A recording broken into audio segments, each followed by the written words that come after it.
यह एक मादा कूगर है जो पिछले 7 दिनों से भूखी है। अब वह खुले मैदान में चल रहे एक अकेले गुआनाको पर नजर टिकाए हुए है। कूगर का हर कदम बेहद सावधानी से आगे बढ़ रहा है। अगर उसने जरा सी भी आवाज कर दी तो उसकी अब तक की सारी मेहनत बेकार हो जाएगी। अकेले गुआनाको का शिकार करना झुंड की तुलना में आसान होता है। आखिर एक अकेले जानवर के पास सिर्फ एक जोड़ी आंखें होती हैं, जबकि झुंड में कई जोड़ी आंखें हर खतरे पर नजर रखती हैं। धीरे धीरे कूगर अपने शिकार के और करीब पहुंचने लगी। उधर गुआनाको अभी भी आराम से चरने में व्यस्त था। हालांकि वह बीच बीच में सिर उठाकर चारों ओर देखता था, लेकिन उसे पास आता खतरा दिखाई नहीं दिया। अब कूगर हमला करने की दूरी तक पहुंच चुकी थी। जैसे ही गुआनाको ने अपना सिर नीचे किया, कूगर बिजली की तरह उस पर झपट पड़ी। खतरे को देर से महसूस करने की वजह से गुआनाको कुछ ही कदम भाग पाया, लेकिन उसकी ताकत कम नहीं थी। उसने अपनी मजबूत गर्दन और शरीर की ताकत से कूगर को कई बार जमीन पर पटका।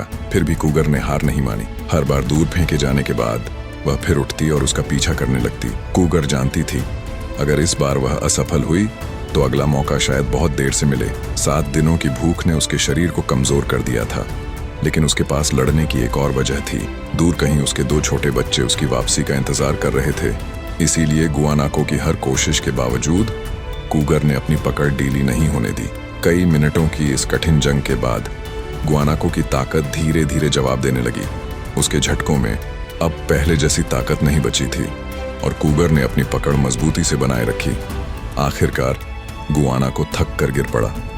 कूगर सफल हो चुकी थी। यह जीत सिर्फ ताकत की नहीं, बल्कि धैर्य, अनुभव और जरूरत की भी थी। कुछ ही देर बाद दूर इंतजार कर रहे उसके दोनों बच्चे खुशी से अपनी मां की ओर दौड़ पड़े। आज आखिरकार उनका पेट भरने वाला था।